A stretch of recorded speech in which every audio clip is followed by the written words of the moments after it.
আর এদিকে উস্তি, সেখানে বিজেপি নেতার অস্বাভাবিক মৃত্যু। দলীয় কার্যালয় থেকে এই রক্তাক্ত দেহ উদ্ধার হলো।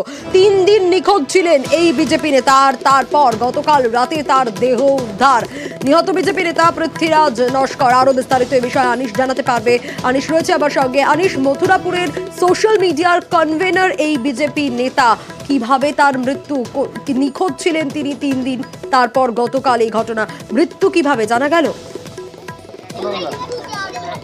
একদমই সোনিয়া, দেখো আমি এই মুহূর্তে রয়েছি নিহত বিজেপি নেতা তার গ্রামের বাড়িতে, এবং আমি দেখানোর চেষ্টা করব। এই মুহূর্তে কিন্তু সাধারণ মানুষ ভিড় জমেছে এবং তার বাড়িতে শোকার্ত পরিবার রয়েছে, এবং পরিবারের পক্ষ থেকে যেটা অভিযোগ করা হচ্ছে, গত সোমবার যে মথুরাপুর সাংগঠনিক জেলার social media convener Prithviraj Naskar তিনি বাড়ি থেকে বের হয়েছিলেন, এবং বাড়ি থেকে যেটা বারবার দাবি করা হচ্ছে যে রাজনৈতিক কারণে তিনি বাড়ি থেকে বের হন।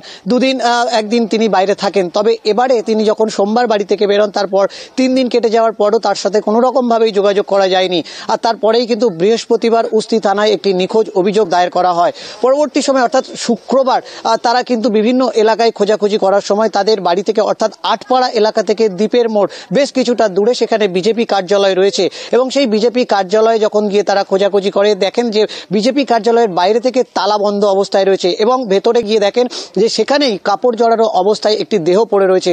পরবর্তী সময়ে উস্তি থানার পুলিশকে খবর দিলে ঘটনাস্থলে উস্তি থানার পুলিশ আসেন, এবং তারা দেখেন যে ওই বিজেপি কার্যালয়ের ভেতরেই কিন্তু যে বিজেপি নেতা পৃথ্বীরাজ নস্করের দেহ পড়ে রয়েছে। পরবর্তী সময়ে দেহ উদ্ধার করে ডায়মন্ড হারবার পুলিশ মর্গে দেহ ময়না তদন্তের জন্য পাঠানো হয়। পরিবারের পক্ষ থেকে যেটা অভিযোগ করা হচ্ছে যে রাজনৈতিক কারণে এই পৃথ্বীরাজ নস্করকে খুন করা হয়েছে, তবে বিজেপির পক্ষ থেকে বারবার দাবি করা হচ্ছে যে শাসক দলের পক্ষ থেকে শাসক দলের দুষ্কৃতীরা এই ঘটনা ঘটিয়েছে। তবে এই অভিযোগ অস্বীকার করেছে শাসক দল, এবং তারা জানিয়েছে যে বিজেপির গোষ্ঠী কন্দল জেরেই কিন্তু এই ঘটনা ঘটতে পারে। একদমই তুমি যে কথা বলছিলে, আর এই গোটা ঘটনাকে কেন্দ্র করে শুরু হয়েছে রাজনৈতিক তরজা।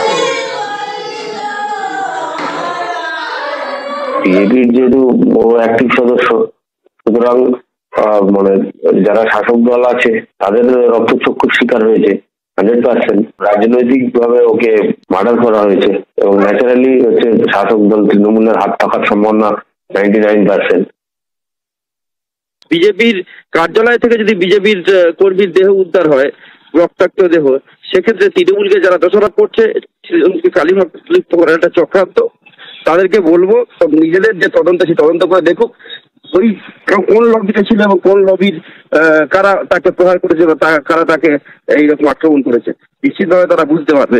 এইভাবে ঘৃণ্য রাজনীতি বন্ধ হোক। সপ্তাহের মধ্যে নিজেদের জোশ থাকতে গিয়ে তৃণমূলকে দোষারোপ করা, এটা কখনোই উচিত না।